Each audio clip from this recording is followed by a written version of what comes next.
साहब दीदी से आशीर्वाद मांगेंगे।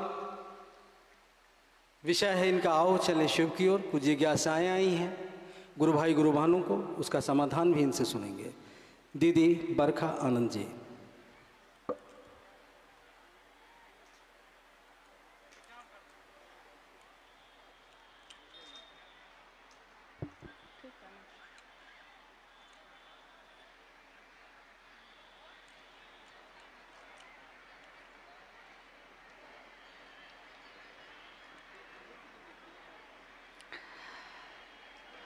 मेरे गुरु महेश्वर शिव को मेरा प्रणाम है। इस कालखंड के शिव के शिष्य और हम सबके परम आदरणीय हमारे वरेण्य गुरु भ्राता साहब श्री हरिंद्रानंद जी के चरणों में मेरा प्रणाम है। शक्ति स्वरूपा माँ नीलम आनंद जी के चरणों में मेरा प्रणाम है।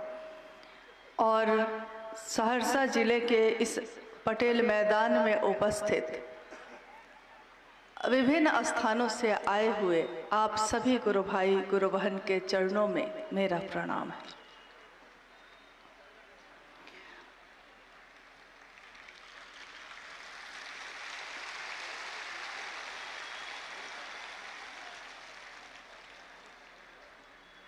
हम सबका परम सौभाग्य है कि अपने गुरु शिव के कार्य के हेतु इस स्थान पे आना हुआ और आज हम सब एक शिव गुरु महोत्सव का जो आयोजन हुआ है उसके हिस्से के रूप में आज हम सब बैठे हैं यहाँ।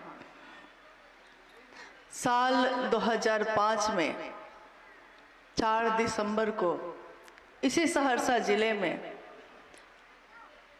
विराट शिव गुरु महोत्सव हुआ था। हमारे साहब सशरीर इस धरती पे पधारे और मेरा सौभाग्य है कि उनके संग मुझको भी आने का अवसर मिला था। उसके बाद का ये समय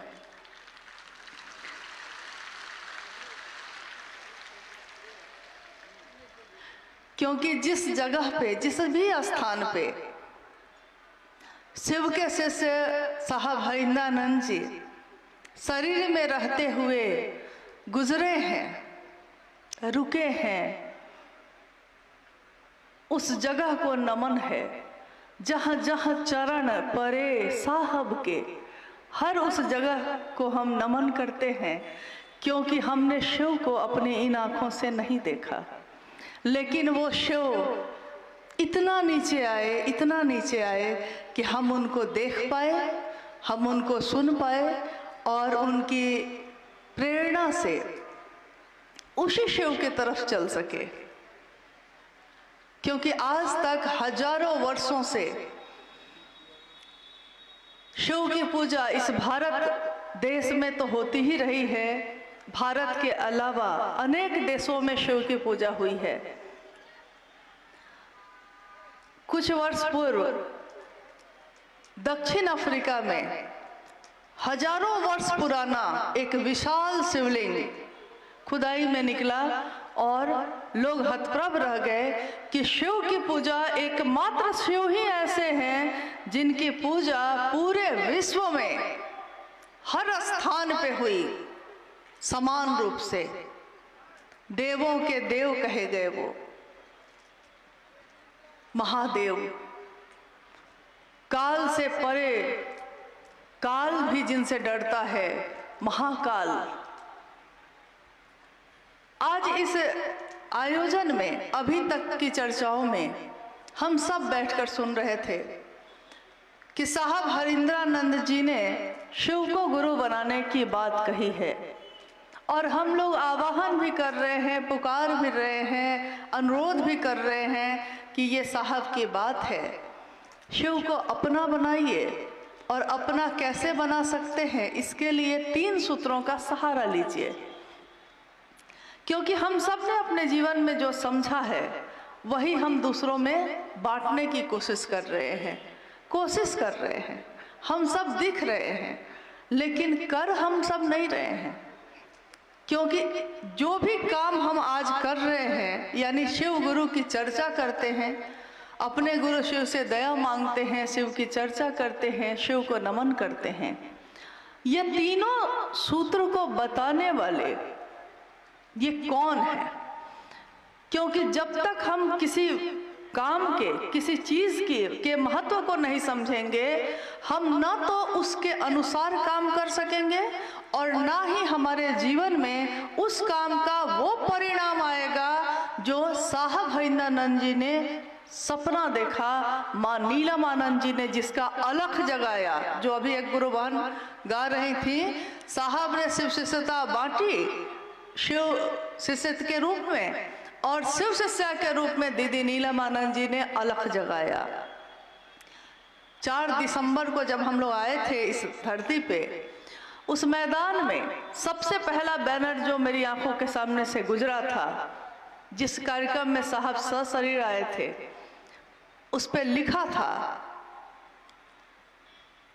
कि शिव गुरु कार्य के में चलने वालों के लौकिक कांटों को मैं चुन लूंगी, छाया बनकर सदैव उनके साथ रहूंगी, बशर्ते गुरु कार्य में बेईमानी नहीं। और ये वाणी लिखी थी दीदी नीलमानंद जी की। ये धरती ऊर्जा से ओतप्रोत है, शक्ति का क्षेत्र है, मिथिला का सारा क्षेत्र। शिव का की शक्तियां तो सारा जगत संचालित करती हैं, सिर्फ मिथिला ही थोड़ी, सब जगह को संचालित करती हैं। लेकिन आइए हम सब अपने स्थान पे बैठे हुए कुछ समय के लिए अपने मन को पूरी तरह अपने गुरु शिव के तरफ ले जाते हैं और कल्पना करते हैं। क्योंकि एक इंसान सिर्फ कल्पना कर सकता है, वो कल्पना कर सकता है कि समंदर कितना बड़ा होगा, लेकिन एक बार अपनी इन आंखों से पूरे समंदर को वो नहीं देख सकता। एक इंसान कल्पना कर सकता है कि कोसी नदी में कितना पानी होगा, लेकिन अपनी इन आंखों से पूरे कोसी नदी के पानी को वो एक बार में नहीं देख सकता। शिव की कल्पना जब हम करते हैं, हम जगत के लोग, हम साधारण लोग, हम सामान्य लोग, अति सामान्य लोग, बांध पे रहने वाले, झोपड़ी में रहने वाले, हम सब, लेकिन हमारा जितना मन है, हमारे मन की जितनी क्षमता है, आइए हम उसी क्षमता से, उसी कल्पना से एक बार अपने महादेव के बारे में सोचते हैं और सोचते हैं कि कौन है ये महादेव। क्योंकि आज जिस महादेव की शिष्यता घर घर में व्याप्त है, जिनकी शिष्यता का दिया जल रहा है हर जगह, थोड़ा सा समझना होगा कि ये हम तक पहुँचे कैसे। क्योंकि हजारों साल से उनकी पूजा होती थी, लेकिन मेरे आपके अंदर ये विश्वास नहीं था कि महादेव हमर अपन छथिन, हमर अपन, आज तक नहीं था, कभी नहीं हुआ ये। कल शाम में जब इस मैदान में यहाँ के गुरु भाई गुरु बहन पंडाल और बैरिकेटिंग का काम कर रहे थे, थोड़ी देर के लिए हम लोग आए थे और साहब की चर्चा का कैसेट बज रहा था, साहब की वाणी गूंज रही थी। ये धरती आपका, वो महादेव को कह रहे हैं उस चर्चा में, ये धरती आपकी, ये जल आपका, ये अग्नि आपकी, ये हवाएं आपकी, ये आकाश आपका, सब कुछ महादेव आपका। ये पंक्ति सुनकर बिल्कुल मुझको कोई संशय नहीं है कि मेरे साहब आज यहाँ उपस्थित नहीं है, मैं उन्हीं के साथ आई। हमेशा हम सब उन्हीं के साथ तो जाते हैं। और कल्पना करने की जो बात हमने कही अभी, सोचिए साहब कह रहे हैं ये धरती आपकी, यानी ये पांचों तत्व की बात साहब कह रहे हैं। 5 तत्व से दुनिया बनी, 5 तत्व से हम और आप बने, ये शरीर बना। शास्त्र कहते हैं और हमारे विद्वान कहते हैं कि जब ये दुनिया नहीं बनी थी, महाशून्य था, कहीं कुछ नहीं था, सब कुछ शांत, कुछ भी घोर नहीं था, अघोर अवस्था में, यानी कि कहीं कोई तरंग नहीं, कहीं कोई हलचल नहीं, महाशून्य था। उस महाशून्य में शिव की जो शक्तियां सोई थी, सुषुप्तावस्था में थी, उस शिव ने, कहते हैं ना, अकेले रहते रहते कभी वो ईश्वर भी तो परेशान हुआ होगा। उस शिव ने इच्छा की, एको हम बहुश्याम, मैं एक हूं बहुत हो जाऊं। और शिव की इच्छा में इतना बल है, इतना बल है कि शिवेच्छा बली यसी, शिव की इच्छा से बड़ा बल कोई नहीं। शिव ने इच्छा की, इच्छा करते ही सृष्टि, यानी ये दुनिया सृष्टि बनी, तुरंत सृष्टि की इच्छा की है और सृष्टि बनी है।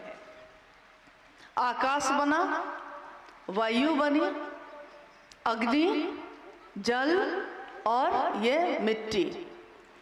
एक बार मैंने साहब से खुद पूछा था कि साहब, हम एक सामान्य इंसान हैं, हम शिव की कल्पना नहीं कर पाते, लेकिन वो शिव, उनमें कितनी ताकत आखिर होगी? आदमी सोच तो सकता ही है, कितनी ताकत होगी, कितनी ऊर्जा होगी।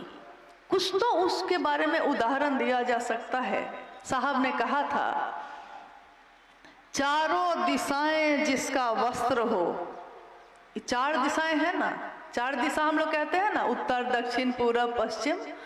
ये चारों दिशाएं जिसका वस्त्र हो और करोड़ों बिजलियों की जो चमक है, करोड़ों बिजलियां जिसका आहार हो, यानी वो शिव करोड़ों बिजलियों का भोजन करते हैं। और ये सबसे नीचे का तत्व माना गया है, यानी सबसे स्थूल, नीचे का नहीं, स्थूल, जिस पे हम अपने 5 ज्ञानेंद्रियों से हम उसको छू सकते हैं, सूंघ सकते हैं, स्वाद ले सकते हैं, आंखों से देख सकते हैं, सुन सकते हैं। हमारी 5 ज्ञानेंद्रियां काम करती हैं जिस पे, वो है मिट्टी। और साहब कहते हैं कि ये क्षिति का तत्व जो है, ये मिट्टी का जो तत्व है, इस तत्व में कितनी ताकत है? उन्होंने कहा कि करोड़ों बिजलियों की चमक एक साथ, अगर वो करोड़ों बिजलियां गिरे तो जितनी ताकत होगी, मिट्टी के एक परत में, एक कण में वो ताकत है। कल्पना करिए जरा, मिट्टी जिसको हम अपने पैरों से रौंद देते हैं, जिसके सीने को फाड़ के बिया लगाते हैं तो अनाज होता है और हम आप खाते हैं।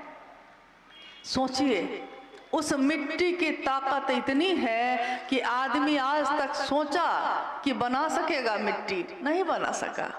शिव की बनाई हुई 5 तत्वों में से कोई तत्व आज तक कोई इंसान बना नहीं सका। जो है उसका उपयोग या उसका दुरुपयोग कर सका, बना नहीं सका। और वो शिव, उससे थोड़ा और सूक्ष्म जाइए तो जल है, उसमें 4 ज्ञानेंद्रिय काम करती है। उससे थोड़ा और ऊपर जाइए, अग्नि है, 3 ज्ञानेंद्रिय काम करती है। उससे और ऊपर जाइए, हवा है 2, उससे ऊपर आकाश है 1, और उससे ऊपर चले जाइए तो ज्ञानेंद्रिय काम नहीं करती। न देख सकते हैं, न सुन सकते हैं, न छू सकते हैं, न तो स्वाद ले सकते हैं। सोचिए, उस सत्ता से हमारी आपकी क्या औकात होगी कि हम मिल सके, कि हमारे दिलों में उतर सका। वो हुआ कैसे? ये इस काल खंड में, इस दुनिया में ये काम हुआ कैसे? कौन है वो जो यहाँ उतरा था और जिसने उस शिव की असीम ऊर्जा को, अक्षय स्रोत को इतना सरल, इतना स्थूल बनाया कि इस दुनिया में, इस जगत में रहने वाले लोग उस शिव को एहसास कर सके, उस शिव को के बारे में अपने दिल में, वो उनके दिल में धड़क सका। और यहाँ तक कि अभी आपने भजन सुना, भाई चंदन जी गा रहे थे, जे कहियो शास्त्र पुराणों न पढ़ ले, जो शास्त्र और पुराण नहीं पढ़ा, कहते हैं, साहब ने कहा है कि शिव ज्ञान देते हैं तो शास्त्र आरेखित होते हैं, शिव ज्ञान उतरता है किसी में तब शास्त्र लिखे जाते हैं। तो उस शिव के सामने शास्त्र का भी कोई महत्व नहीं। तो जे कहियो शास्त्र पुराणों न पढ़ लई, हिंदी अंग्रेजी नहीं पढ़ा, से चर्चा धुर झाड़ करे छे। सो चर्चा कर रहा है किसकी? शिव की। जे चर्चा धुर झाड़ करे छे, 12 महीना शिव की चर्चा किए जा रहा है। ये ज्ञान निकलता कहाँ से है? वो महादेव उतरे कैसे? ये कौन उतारा? मेरे आपके अंदर तो पहले था नहीं। तो हम कहते हैं कि उनका नाम है हरिंद्रानंद। धरती ने उनको नाम दिया हरिंद्रानंद। और सोच लीजिए, कल्पना कीजिए कि जिसने शिव की उस ऊर्जा को धरती तक उतार लिया है, उन साहब हरिंद्रानंद में क्या ऊर्जा होगी? जो आए शरीर में, दिखे सामान्य, साधारण ढंग से कुर्ता पजामा पहने हुए, सामान्य व्यक्ति की तरह पान खाते हुए, मुस्कुराते हंसते हुए, दुख और सुख सहते हुए, धरती की चोटें बर्दाश्त करते हुए, वो कौन है जो आए भी, इस धरती पे रहे भी, और शरीर से, इस धरती से शरीर नष्ट हुआ। 5 तत्वों का शरीर था, 5 तत्वों में मिल गया, लेकिन ये 5 तत्व किसके हैं? तो शिव के हैं। और साहब कहाँ मिले? तो इन 5 तत्वों में। धरती पे तो हम बैठे हैं, यानी इसके कण कण में शिव के साथ वो साहब हरिंद्रानंद भी हैं। हवाएं सांस ले रहे हैं हम लोग, नमः शिवाय करते हैं अपनी सांसों से, हर सांस के साथ, क्योंकि ये सांस मेरी भी है, आपकी भी है, लेकिन हमारी सांस में ये ताकत नहीं थी कि वो शिव अपना प्राण मंत्र मेरी या आपकी सांसों में उतार सकता था। नहीं उतार सका। उसके लिए भी तो क्षमता चाहिए, उसके लिए भी तो योग्यता चाहिए। तो उन्होंने अपने हवा के झोंके से 5 तत्वों का ही सहारा लिया है। हवा के झोंके के साथ साहब हरिंद्रानंद जी के श्वास में नमः आया, शिवाय उतर गया। नमः आया, शिवाय उतर गया, एकदम साधारण ढंग से, एकदम सामान्य गति से। साहब हरिंद्रानंद जी के जीवन की कितनी घटनाएं हैं। हम कहते हैं शिव का तत्व कौन ज्ञानी है जो जान सका? कोई नहीं जान सका। साहब ने शिव की अवधारणा की व्याख्या की। साहब हरिंद्रानंद जी ने कहा कि दुनिया के लोगों ने, जैसे आपने कभी हाथी देखा है? साहब कहते हैं कि आपने कभी हाथी देखा है? तो हाथी में 5 अंधे आदमी, 5 जा रहे थे। रास्ते में एक हाथी था। एक अंधे आदमी ने उस हाथी के पैर को पकड़ लिया और दूसरे लोगों ने पूछा उससे कि हाथी कैसा है? तो उसने कहा कि खंभा जैसा है, क्योंकि हाथी का पैर तो खंभा जैसा था। किसी ने उसका सूंड पकड़ा तो दूसरे लोगों ने पूछा कि तुमको हाथी कैसा लग रहा है? तो उसने कहा कि मुलायम है, लचीला है, शंकु रूप में है। किसी ने उसके कान को पकड़ा तो कहा कि ये तो पंखा के जैसा है। और अभी भी देखिए कितनी गुरु बहन पंखा झल रही हैं ऐसे ऐसे। महादेव के बारे में भी साहब ने कहा कि ये हम सब जो दुनिया के लोग हैं ना, इस दुनिया का ज्ञान ऐसा ही ज्ञान है कि हम शिव को जितना जानते हैं, कोई कहता है शिव पंखे जैसा है, कोई कहता है खंभा जैसा है। यानी जिसको जो रूप में मिला शिव, उसने शिव को वही नाम दे दिया। दुनिया के लोगों ने, धरती के लोगों ने शिव को नाम दिया महाकाल, महामृत्युंजय, महायोगेश्वर, महाऔढ़ेश्वर, शमशानी निहंगी और उमा के पति का भी भजन ही सुन रहे थे हम लोग, चर्चा भी सुन रहे थे। हे नीलम तोहरो सजनवाना, सुन रहे थे हम लोग। दीदी नीलम आनंद जी का नाम लिया जा रहा था कि हे नीलम तोहरो सजनवा ना, तोहरो सजनवा कुछो न बुझो, ओ घर धरनवा ना। ये गौरा के लिए है और सही बात है। कैसे है वो ओढ़र धरनवा? शिव के तत्व को जब हम नहीं समझ पाए तो हम शिव के शिष्य के तत्व को समझ पाएंगे? अगर वो हमारे नजदीक ना आना चाहते तो हम साहब हरिंद्रानंद जी का दर्शन इन आंखों से नहीं कर सकते थे। अगर वो हमारे पास हमको न बैठाते तो हम उनकी वाणी को सुनने की क्षमता हमारे इन कानों में नहीं थी। लेकिन उन्होंने बैठाया, दुनिया के लोगों को सुनाया, शिव का संदेश दिया, शिव की तरफ चलने का रास्ता दिखाया। ऐसा रास्ता, ऐसा राजमार्ग बनाया जिस पे दुनिया के सारे लोग चल सकते थे। तो उसमें एक घटना है तो बहुत सारी, असंख्य घटनाएं। न तो कागज उतनी बड़ी है, न तो कलम उतना है, न तो स्याही उतनी है कि उनकी सारी घटनाओं को, उनके जीवन को कोई लिख सके। इतना तो किसी के पास कागज कलम स्याही नहीं है। लेकिन यही बगल में एक जिला है मधेपुरा, वहाँ के एक पुराने गुरु भाई हैं हरि बाबू साहब, आए थे उनके घर। और मैं उस समय उस संयोगवश उस यात्रा में शामिल नहीं हो पाई।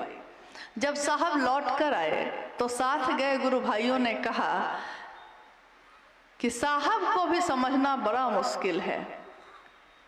तो हम लोग पूछते थे, अगर नहीं जा पाते थे तो पूछते थे क्या हुआ, कैसे हुआ, साहब ने क्या कहा, लोगों ने क्या कहा।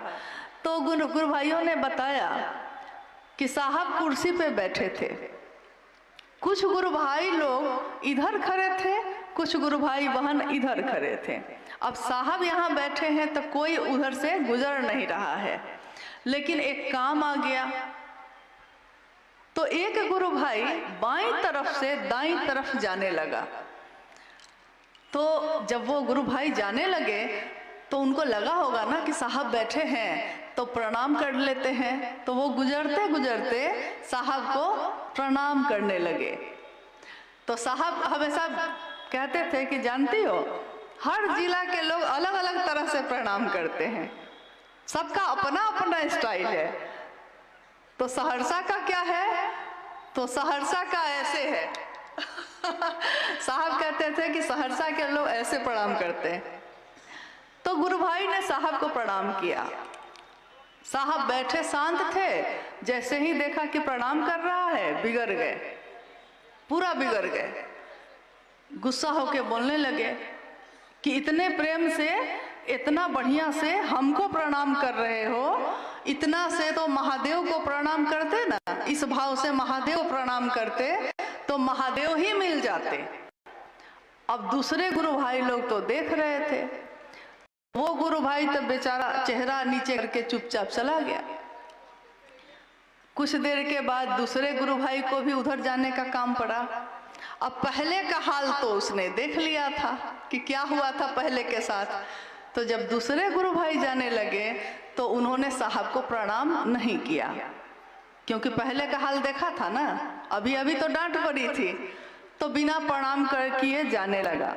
साहब फिर बिगड़ गए, साहब फिर बिगड़ गए। उन्होंने कहा कि जो मुझको प्रणाम नहीं कर सकता है वो महादेव को क्या प्रणाम करेगा। देखिए ये तो शिव के शिष्य का तत्व है जो हम शरीर में आए लेकिन हम आप नहीं जान सके। तो ये शिव को गुरु बनाने की बात, शिव के तरफ चलने की बात और तीनों सूत्र करने की बात साहब हरिंद्रानंद जी ने जो बताया है जगत के लोगों को। इस बात में शिव से जो उतरी हुई ऊर्जा है उनमें, अगर हम उनके आंखों के अनुसार, उनकी सोच के अनुसार, उनके सपने के अनुसार इस काम को करते हैं, इन तीनों सूत्रों को करते हैं, तो जानते हैं वहां न तो मेरी ताकत काम करेगी न आपकी, वहां काम करेगी स्वयं उन्हीं की ऊर्जा, उन्हीं की ताकत। क्योंकि उन्होंने कहा कि जहां भी मेरे विचार जाते हैं मैं ही तो जाता हूं, लेकिन हमको याद रखना होगा कि ये विचार उनके हैं। क्योंकि जब जगत में हम जाते हैं तो बहुत जगह ऐसा भी होता है कि सामने वाले को लोग पकड़ लेते हैं, ये भैया यही हमको जोड़े हैं, ये दीदी यही हमको जोड़ी हैं, तो मेरे लिए तो सब यही न है। लेकिन मेरी जिम्मेदारी क्या है, आपकी जिम्मेदारी क्या है उस समय, कि हमको बताना पड़ता है कि नहीं भैया, ये वाणी है साहब हरिंद्रानंद जी की, जो शिव ने खुद उनमें उतारी और जगत के लोगों के लिए उतारी है। मेरा काम बस है संदेश वाहक का। जैसे कोई डाकिया डाक लेके आ जाता है, चिट्ठी लेके पहुंचाता है, चिट्ठी लिखा कोई और है, पहुंचेगा कहीं और, बस हमको पहुंचाना है, इतना ही है हम लोग का काम। तो याद रहे कि सड़क पे चलते थे हम, जैसे कोई सांप सड़क पे चलता है तो लोग डर जाते हैं और लाठियों से उसको मार मार के भगा देते हैं, लेकिन उसी सांप को गलती से भी अगर वो शिवलिंग पे चला जाता है तो उसकी पूजा होती है। हमारी आपकी भी वही स्थिति है। शिव की बात करते हैं तो पूजा होती है, शिव की बात करते हैं लोग सम्मान देते हैं, प्यार देते हैं। जिस दिन अपनी बात कहने लगेंगे कोई प्रणाम नहीं करेगा, कोई प्रेम नहीं करेगा। तो मेरे गुरु शिव की बात, आपके गुरु शिव की बात लोगों तक इस जीवन में हम पहुंचा सके, दीदी नीलम आनंद जी के सपने को पूरा कर सके। उनकी आंचल की छाया क्या अभी इस मैदान में नहीं है? क्योंकि कल तक तो इस मैदान में बहुत धूप थी, आज ये छाया कैसे हो गई है? कल तक तो बहुत धूप थी।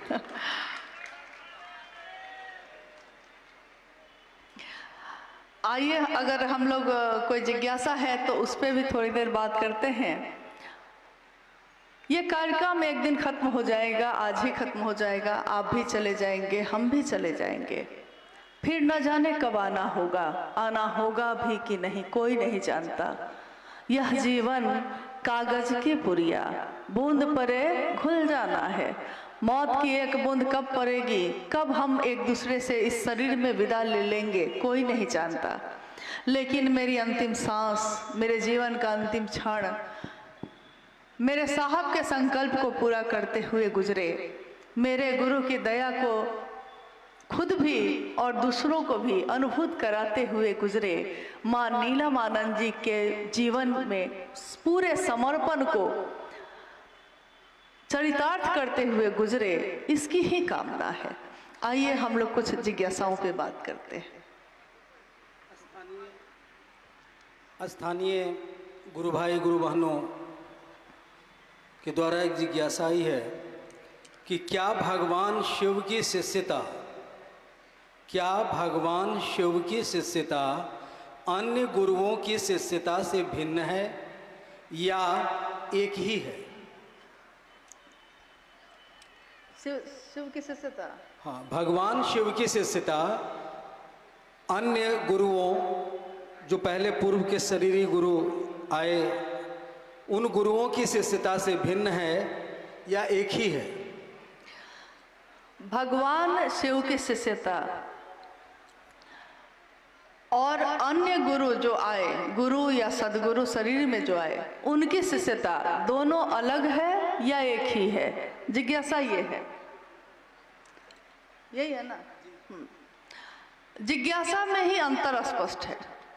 भगवान शिव की शिष्यता और गुरु या सदगुरु की शिष्यता, इतना भारी अंतर है, इतना भारी अंतर है कि इसकी तुलना ही नहीं की जा सकती। मतलब इतना बड़ा अंतर है। जिस भगवान शिव की शिष्टता की बात की जा रही है, उनकी इच्छा में ये बल है कि कितनी सृष्टि बनती है और टूटती है। पल प्रति पल ये दुनिया टूट रही है, बन रही है। उनकी इच्छा में इतना बल है। शिव चाहें तो अहेतुकी होती है उनकी दया। वो जब चाहें जिसको शिव बना दें, जब जो चाहे जिसको दे दें, कुछ भी दे सकते हैं वो। तुम त्रिभुवन गुरु वेद बखाना। त्रिभुवन मतलब देवलोक, मृत्युलोक, नागलोक, यानी देवलोक हो गया जो आकाश के ऊपर एक जो है, धरती मृत्युलोक, धरती के नीचे जो पाताल लोक है यानी नागलोक। तुम त्रिभुवन गुरु वेद बखाना। तीनों भवनों के, तीनों त्रिभुवन के तुम क्या हो? गुरु हो। और बाकी क्या है? हैं गुरु, वो भी हैं, लेकिन क्षमता का अंतर है। आवेश है और गुरु में भी है। वो भी शरीर से रह के भी आपको हमको शिव की तरफ ले जा सकते हैं, लेकिन बहुत बड़ा लंबा रास्ता है, बहुत शक्ति युक्त भक्ति करने का रास्ता है। लेकिन शिव के साथ ऐसा नहीं है। शिव के साथ ऐसा है कि वो है क्या? आवेश रहित आवेश। अभी मैंने जैसे इस माइक का ये तार है, इस तार को मैंने अपने हाथों से पकड़ रखा है, लेकिन इस तार के अंदर एक ऐसा करंट दौड़ रहा है, अगर उससे मेरा हाथ सट जाए तो यहीं के यहीं खत्म हो जाएंगे। लेकिन रबड़ चढ़ी हुई है, तो हम इसको घुमा रहे हैं, इसको हाथ में रखे हुए हैं, कुछ फर्क नहीं पड़ता। एक बच्चा भी आके इस पे पैर से रौंद सकता है, कोई दिक्कत नहीं है। लेकिन शिव आवेश रहित आवेश है। भगवान शिव की शिष्टता जगत के किसी भी जीव में भेद नहीं कर सकती। सारा आवेश रहते हुए भी वो अपने आवेश को एक रबड़ चढ़ाए हुए हैं, ताकि उनका शिष्य उन तक पहुंच सके। नहीं तो शिव तक तो हम पहुंच नहीं सकते हैं। और शिव की शिष्टता पूरे जगत के लिए है, यानी उसमें सारे लोग आते हैं, सारे जीव, सारे जंतु, सब के सब आते हैं। लेकिन शरीरधारी गुरु के साथ या सदगुरु श्रेणी तक के साथ ऐसा नहीं है। उनकी अपनी पसंद नापसंद है। सदगुरु श्रेणी के भी लोग अगर हुए हैं तो उनकी भी कोई ना कोई चीज़ ऐसी होती है जो उनको नहीं पसंद है, तो वो कहते हैं कि गृहस्थ आश्रम को छोड़ के आना होगा, ब्रह्मचारी बन के आना होगा, मांस मछली छोड़ के आना होगा, यानी कि पवित्र होके आना होगा। कुछ न कुछ उनका अपना एक दायरा बना हुआ है कि इस दायरे में तुम आओगे तो हम तुमको शिव की तरफ लेकर जा सकते हैं। लेकिन भगवान शिव की शिष्यता वो कहती है, कुछ नहीं आता है तुमको तब भी, पवित्र हो या अपवित्र हो तब भी, अमीर हो गरीब हो, अलग जाति के हो, अलग धर्म के हो, मतलब कोई भी अंतर अगर आपके मेरे बीच है इस धरती पे, लेकिन शिव के सामने ये सारी संकीर्णताएं तिरोहित हो जाती हैं, खत्म हो जाती हैं। इसीलिए शिव जगत के गुरु हैं। जगत के गुरु और बाकी गुरुओं में कोई तुलना ही नहीं है सब शिष्यता ही, रास्ता सब जाके वहीं मिलता है। लेकिन शिव जब स्वयं गुरु हो जाए, तब फिर जब सूरज खुद निकल जाए तो सारे तारे छिप जाते हैं। नहीं, सूरज की रोशनी के बाद तारे नहीं दिखते, सूरज की रोशनी ही दिखती है। किसी व्यक्ति के चित्त में, किसी व्यक्ति इंसान के शरीर में जो आया है, उसके मन में अगर शिव बस जाए, उसके चित्त में एक ऐसा ज्ञान का सूरज दीप्यमान होता है जो जग को रोशनी से भर देता है। मन उजियारा जब जब छाए, जग उजियारा होए। मन में किसी के उजियारा आ गया है तो उसके मन के उजियारे से ये जग उजियारा हुआ है, और साहब हरिंद्रानंद जी के मन का अंधेरा दूर हुआ। शिव उन्हीं के मन में प्रवेश कर गए तो उनके मन से जुड़ के हमारे मन का अंधेरा भी दूर हुआ। हमारी क्षमता कुछ नहीं, लेकिन अगर एक पतला सा तार भी उसमें अपने को जोड़ ले तो उस तार की में भी वही रोशनी आ जाती है। रोशनी सबकी एक ही है। तो भगवान शिव की शिष्यता सब चीजों से अलग है। और कोई है?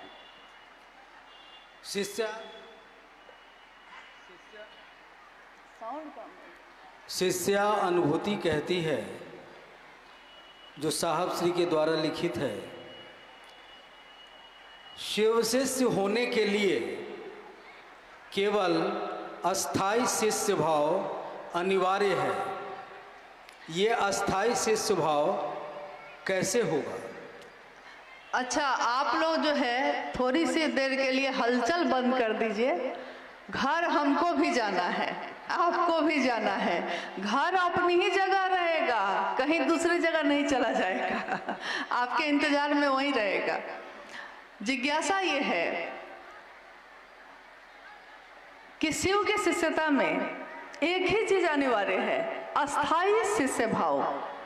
अस्थाई शिष्य भाव यानी कि जिसमें निरंतर ठहराव हो, ठहर गया हो वो, और उसमें निरंतरता है। ये नहीं कि आज शिव बहुत अच्छे लगते हैं, कुछ दिन के बाद अच्छे नहीं लग रहे हैं, फिर कुछ दिन छोड़ दिए।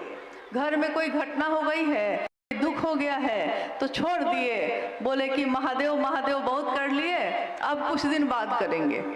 महादेव महादेव इतना किए, देखिए महादेव दुख दे दिए, कह के छोड़ देते हैं। यानी हम कभी उस विचार को पकड़ते हैं, कभी छोड़ते हैं। लेकिन एक विचार अगर मन में ठहर जाता है, जैसा साहब के साथ हुआ, उनके मन में एक विचार ही तो आया था, ठहर गया, ठहरा ही रह गया, निरंतर ठहरा रह गया। शिव मेरे हैं, दूसरों के भी हो सकते हैं। नतीजा क्या हुआ कि शिव शिष्यता व्यापक होती चली गई, क्योंकि वो ठहरा रह गया। अगर वो बदलते रह जाते तो कभी भी इतने बड़े स्तर पे, इतने विस्तार में शिव की शिष्यता नहीं जा सकती थी। लेकिन शिष्य भाव अस्थाई होना बहुत कठिन है। अस्थाई हो जाएगा तो आप रोटी बनाते रहिएगा, तावा चढ़ाए हुए हैं ना, रोटी चढ़ाए हैं उस पर, पता चलेगा महादेव में मन ऐसा खोया हुआ है कि रोटी के जगह पे हाथी को रख दीजिएगा, हाथ जल जाएगा। तो देखिएगा क्या हुआ। तो देखते हैं कि अरे रोटी के जगह पे हाथी को रख दिए हैं। यानी अपने शरीर की सुध-बुध भी खो जाती है जब अस्थाई शिष्य भाव आ जाता है। इसलिए है जरूरी कि थोड़ा सा कमी बनी रहे, ताकि महादेव तुम बने रहो, क्योंकि तुम्हारे साथ मिल जाएंगे। अस्थायित्व तो हो सकता है, तुम चाहो तो क्या नहीं हो सकता। कीम न सिद्धते भूतले, हे महादेव क्या ऐसा है इस भूतल पे जो तुम चाहोगे तो नहीं सिद्ध होगा? सब कुछ हो सकता है। अस्थाई शिष्य भाव भी हो सकता है, शिव हो सकते हैं, शिव हो जाते हैं हम लोग। लेकिन शिव भोग और मोक्ष दोनों देते हैं। साहब की ही लिखी हुई पंक्ति है शिष्यानुभूति में, वो शिव भोग और मोक्ष दोनों देते हैं। साहब ने एक दिन पूछा, रांची में हम लोग बैठे थे, साहब ने पूछा कि आप लोगों ने शिव को अपना गुरु माना है, क्यों माना है? क्या भोग और मोक्ष के लिए माना है? तो किसी ने कहा कि हाँ, किसी ने कहा नहीं। साहब ने कहा कि ये बताओ महादेव का शिष्य कौन होता है? महादेव का शिष्य यानी कि महादेव का आदमी, यानी कि महादेव का गण, महादेव के लोग। और महादेव का लोग जो होगा उसका मिजाज भी तो महादेव के जैसा बना रहेगा। तो भोग हो तो भोग लेगा, मोक्ष हो तो ले लेगा, लेकिन न तो मोक्ष के पीछे भागेगा, न तो भोग के पीछे रोने बैठेगा। दोनों रूप में उसका मिजाज बना रहेगा, क्योंकि महादेव ने जो भी दिया है सब स्वीकार है। अच्छा से अच्छा, बुरा से बुरा, सुख भी दुख भी महादेव आनंद देते हैं। हमारे जीवन में सुख है, दुख है। ये कोसी का क्षेत्र जब आगे चल के पूरा कोसी का क्षेत्र हम देखते हैं, हर मौसम में अलग अलग माहौल मिलता है। कभी बाढ़ आ जाती है, कभी पानी घर में चला जाता है, नावों से चलते हैं हम लोग। लेकिन यहाँ भी हमारे जीवन में ऐसे ऐसे चमत्कार होते हैं। जैसे अभी हम लोग जब 2 तारीख को हम लोग खगड़िया से बेगूसराय आ रहे थे, रास्ते में कुछ गुरु भाई गुरु बहनों से भेंट हुई। एक गुरु भाई ने कहा, उसमें अपनी अनुभूति बताने लगे वो, और खोजने लगे कि अरे वो गुरु बहन यहीं पे थी अभी।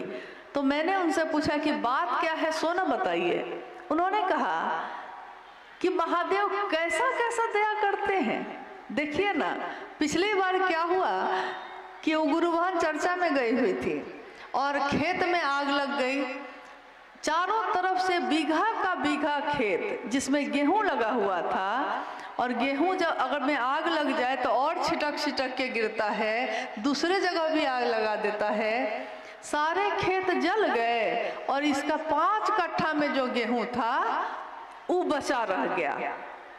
चारों तरफ के खेत जल गए, बीच में 5 कट्ठा का खेत इसका था, उसमें गेहूं बचा हुआ है। तो बाद में इसके लिए भीड़ आने लगी देखने के लिए। मैंने उनसे पूछा क्या देखने के लिए। उन्होंने कहा, देखिए बहुत मार्के की बात है ये। मैंने उनसे पूछा क्या देखने के लिए, तो उस गुरु भाई ने उत्तर दिया कि जो बच गया था खेत, उस खेत को देखने के लिए। रास्ते में मैंने कहा कि देखिए कितनी समझ आ गई है हम लोग को। जो जल ही गया, जो नष्ट ही हो चुका है, उसको क्या देखना, जो बचा है उसको देखिए ना। दुनिया क्या देती है छोड़िए ना, शिव की शिष्यता बची है ना हृदय में। साहब और दीदी है ना, साहब दीदी बैठे हैं हमारे सीने में, वो तो बैठे हैं ना। उनकी खूबसूरती तो देखिए, उनकी सुगंध तो देखिए, उनकी सुंदरता तो देखिए। और आइए हम सब भी इस जगत में जहाँ तक हमारी क्षमता है, जहाँ तक हमारा शरीर साथ देता है, हम इस संवाद को जन जन तक पहुँचाए। हरिंदर कहते हैं, हरिंदर साहब हरिंद्रानंद जी कहते हैं, शिव है गुरु, इनको जन जन प्रतिष्ठित करो। जन जन व्यक्ति को मत देखना कि वो अमीर है कि गरीब, मत देखना कि वो कुरूप है कि सुंदर, वो जीवित है, वो जीव है। जन जन प्रतिष्ठित करो, जर्रे जर्रे के शिव हो गुरु, सैलाब ऐसा ही ला दोगे तुम। ये साहब की वाणी है। उन्होंने कहा शिव शिष्यता एक जागरण है, प्रचार की जरूरत इसको नहीं है, ये तो हवाएं काम कर जाती हैं। जागरण है, हर व्यक्ति के दिल में वो शिव जग गया है। तभी तो आज लोग कहते हैं शिव को गुरु मान के हमने क्या पाया। हमने वो पाया है जो इस दुनिया में आज तक किसी ने नहीं पाया। एक बच्चा, उसको कुछ भी दे दीजिए वो चुप नहीं होता जब तक कि उसकी माँ नहीं आती है। तो हमने उसको पाया है जिसको पाके ये जग इतना आया है। हम तो उसको पाके बैठे हैं, उससे ज़्यादा अब क्या चाहिए। कोई कहे कि महादेव चाहिए कि भोग और मोक्ष चाहिए, तो क्या कहेगा महादेव का चेला? आप बताइए क्या कहेगा। क्योंकि एक दिन साहब ने हम लोगों से ये पूछा था कि महादेव का चेला क्या दुख से पागल हो जाएगा, क्या महादेव का चेला सुख में बौरा जाएगा। भोग और मोक्ष दोनों रखे हैं और शिव खड़े हैं आपके वहां, आप किसको चुनिएगा। हम सब ने एक स्वर में कहा था महादेव को भोग भोग लेंगे, मोक्ष की चाहत नहीं है। साहब ने खुद अपने बारे में लिखा है, न मैं जगतार्थी हूँ, न मैं मोक्षार्थी हूँ, न जगत की चीज़ों का मुझको कोई लोभ है, न तो उसके प्रति आकर्षण है, न तो मोक्ष का कोई आकर्षण है। मेरे शिव मुझको अच्छे लगते हैं, बस अच्छे लगते हैं, इतने अच्छे लगते हैं, इतने अच्छे लगते हैं कि छाप तिलक सब छीनी रे तो से नैना मिला के। सारे छाप तिलक जब से तुमसे नैना मिल गई है, नैन मिल गए हैं। अब मुझको लगता है कि समय ज़्यादा हो रहा है और जिज्ञासा की जरूरत है। जिज्ञासा है। आप लोग जाना चाहते हैं या एक जिज्ञासा पे और बात हम लोग कर सकते हैं? मतलब समय है, बैठ सकते हैं, ठीक है। और तो ये एक जिज्ञासा पे और बात। हाँ, ये जिज्ञासा रविंद्र गुरु भाई फारबिसगंज अररिया कह रहे हैं कि बरखा दीदी से ही मुझको उत्तर चाहिए। हम अपने गुरु शिव के दया के पात्र कैसे बनेंगे? हम अपने गुरु शिव की दया के पात्र कैसे बनेंगे? हम अपने गुरु शिव की दया के पात्र कैसे बने?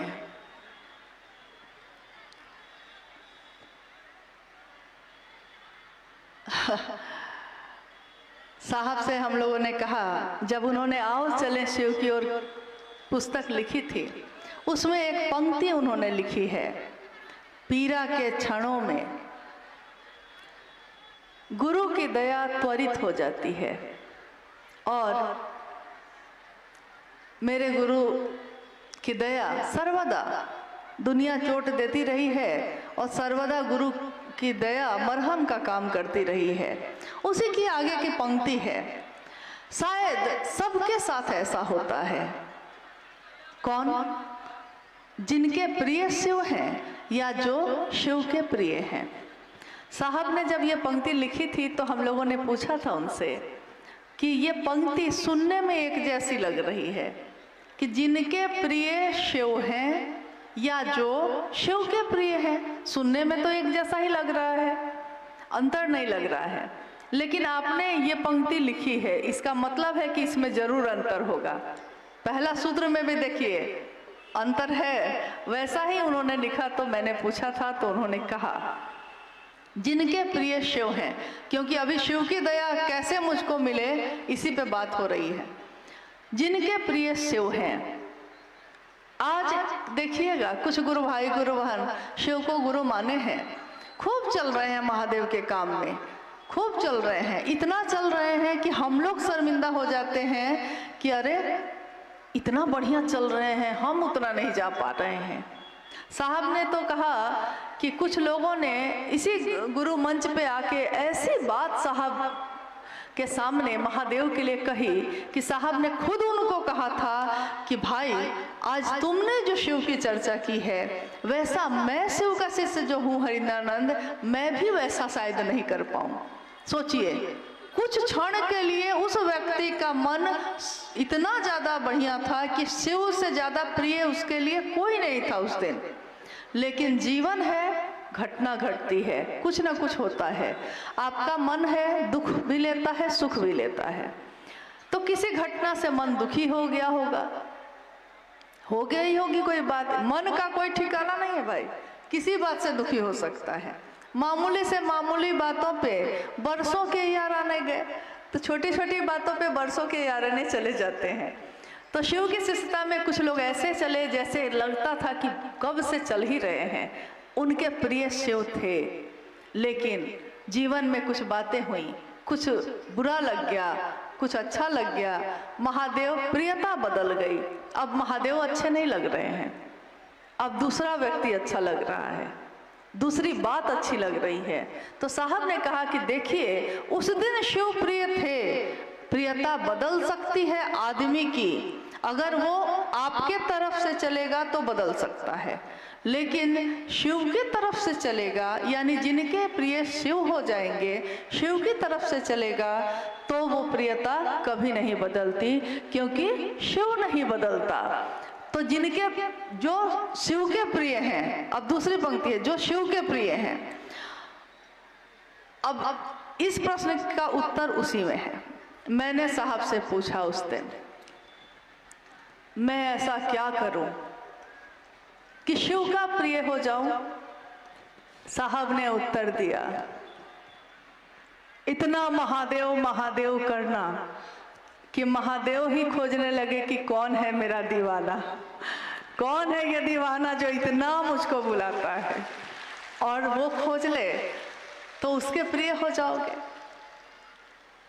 शिव की दया हम कैसे पाते हैं? गुरु अनुसार करने भर से पाते हैं। गुरु अनुसार करना भर है बस। न मेरी ज़्यादा है इसमें कुछ, न इसमें कम है। जैसा गुरु ने साहब को आदेश दिया, साहब ने हम लोगों को बताया है, उतना ही भर करना है, उतने ही से महादेव की दया हो जाती है। अलग से कोई कर्मकांड, अलग से कोई बहुत बड़ा प्रबंध करने की ज़रूरत नहीं है, क्योंकि मनुष्य के सहज प्रेम से वो परमात्मा लभ्य है। सहज जो जन्मजात हमारे आपके दिल में होता है, किसी के लिए भी, किसी के लिए भी, पिता के लिए, पति के लिए, बच्चे के लिए, जन्म से ही है वो भाव, वो प्रेम जन्म से है, सहज प्रेम से। उसी तरह के सहज प्रेम से वो परमात्मा भी मिल जाता है, वो शिव भी मिल जाते हैं। लेकिन बात ये है कि शिव के लिए शिव को चाहना होगा, जो साहब ने किया। हम इस क्षेत्र की बात करते हैं या भारतवर्ष के किसी भी क्षेत्र की बात करते हैं, लोग कहते हैं, और साहब ने भी हमेशा कहा है, साहब ने हमेशा इस बात को कहा कि विचार भी किया है तो ठहरे रहो, ठहरो, विचार में ठहरो। भाव एक दिन तो बनेगा, एक दिन तो ये पानी वाष्प बन के कभी बदलेगा अपना रूप, तो भाव में बदलेगा, भाव भी टूट सकते हैं, भाव में भी रुके रहो, रुके रहो। कैसे हो सकता है? तीनों सूत्र करने से हो सकता है। तीनों सूत्र करो, अपने गुरु शिव को मन ही मन पुकारो और कहो, हे शिव, आप मेरे गुरु हैं, मैं आपका शिष्य हूँ, मुझ शिष्य पर दया कर दीजिए। महादेव दया करते हैं, उनकी दया हो जाए तो चर्चा, शिव की चर्चा दूसरों से करो, खुद समझने के लिए भी करो और दूसरों को समझाने के लिए भी करो। लेकिन शिव की चर्चा क्या हो? तमाशा नहीं है, ये तमाशा नहीं है, ये खिलवाड़ नहीं है कि कहीं भी हम शिव चर्चाओं का आयोजन कर दें। बहुत सोचना पड़ता है, बहुत सोच समझ के करना चाहिए। ये नहीं कि मन नहीं लग रहा है तो यहाँ भी कर दिया, यहाँ भी कर दिया। शिव की चर्चा शिव भाव से संजात, शिव भाव से भींगा हुआ, प्रगाढ़, एकदम गहरा बना हुआ मेरे दिल में जो होगा वही ना हम आपके दिल को दे सकेंगे। जो मेरे पास होगा ही नहीं, हम आपको क्या दे सकेंगे? तो शिव की चर्चा स्वयं को और समूह को, दोनों को शिव भाव से आप्लावित करती है। दूसरा सूत्र। तीसरा, शिव को नमन करना। शिव को पंचाक्षर मंत्र से प्रणाम करने की बात भी साहब ने कही कि आप कर सकते हैं। नमः शिवाय मंत्र प्राचीन समय से ये मंत्र चलता आया है, लेकिन ये मंत्र शिव का प्राण मंत्र कहा गया। शिव के प्राण, यानी शुरू में मैंने कहा अभी कि सबसे पहला तत्व बना था आकाश और शब्द बना था सबसे पहले। तो जैसे ही आकाश बना और शब्द बने, पहला शब्द बना था नमः शिवाय। नमः शिवाय यानी इस सृष्टि के बनने में, इस सृष्टि को प्राण देने वाला जो मंत्र है वो है नमः शिवाय। शिव के समग्र स्वरूप को, संपूर्ण शिव के स्वरूप को हम चले थे जगत गुरु शिव का सहारा लेकर, लेकिन वही शिव नीचे तक आकर, हमारे आपके चेतना के स्तर तक आकर धीरे धीरे अपने समग्र रूप से मिलवाते हैं। स्वरूप जो उनका है संपूर्ण, भगवान शिव के शिष्यता, भगवान शिव से मिलवाते हैं। नमः शिवाय मंत्र शिव के समग्र स्वरूप को प्रणाम निवेदित करता है। इन तीनों सूत्रों की परिधि में ही सब कुछ है। गुरु मानकर अगर किसी ने आपको 3 सूत्र नहीं बताया होता, तब भी आप क्या करते? ये साहब ने एक बार कहा था। साहब ने कहा था कि मैंने जब शिव को गुरु बनाया था, भगवान समझ के बनाया था और मेरे पास 3 सूत्र नहीं थे। आपको मैंने दिया है लेकिन मेरे पास नहीं थे। मैं शिव का शिष्य बना या नहीं बना? बना। कैसे? साहब ने कहा मेरे गुरु शिव ने मुझको अनुभूत करा दिया, बोध करा दिया कि उनकी दया के बिना यहाँ पत्ता भी नहीं हिलता है। शिव और शक्ति के प्रेम के बिना तो घास की एक पत्ती तक नहीं उगती।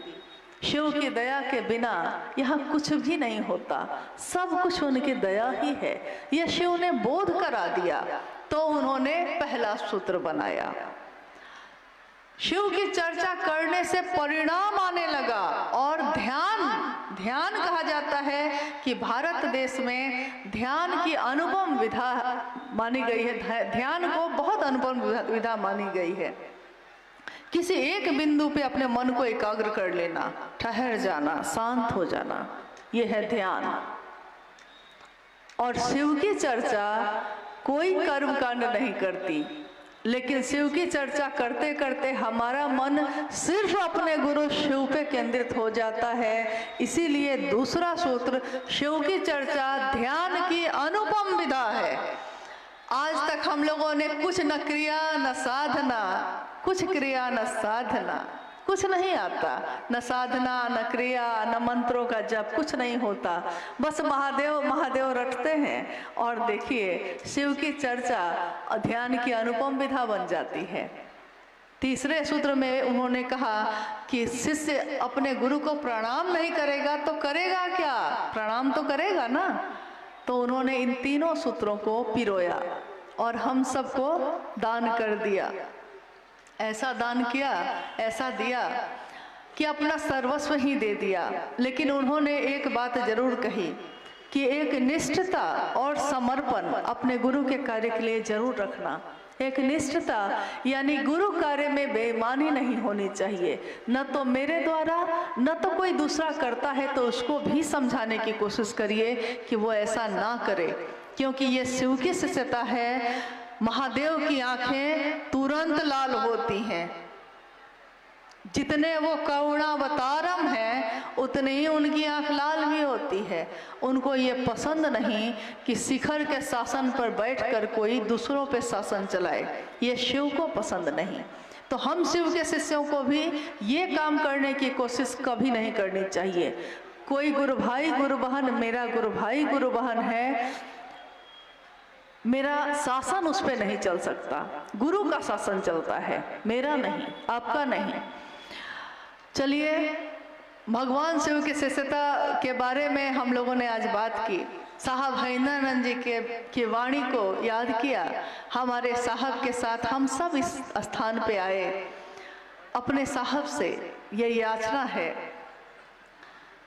कि मेरे मन में फैले अंधेरे को ए साहब दूर करिएगा, सत्य की राह दिखाइएगा, क्योंकि हम लोग भ्रमित हैं, समझ नहीं पाते। ये हमारा दोष नहीं है, ये हो जाता है जगत में, हम जानबूझ के ऐसा नहीं करते। गलतियां होती हैं शिष्य से और गुरु माफ करते हैं। गुरु का रास्ता साहब हरिंद्रानंद जी ने दिखाया है, वो साहब भी हम सबको माफ़ करें, अपने गले से लगाएं। और गले से वो लगाते ही आए हैं। हम ही उनको कभी पकड़ते कभी छोड़ते रहे हैं, लेकिन उन्होंने हम सबको कभी नहीं छोड़ा। अगर उन्होंने छोड़ा होता तो हम सब आज यहाँ होते ही नहीं। आप सभी के चरणों में प्रणाम है। आप सब कृपया धीरे धीरे अपने घर को प्रस्थान करिए। हम सबका आना सफल हो, आप सभी के चरणों में प्रणाम है।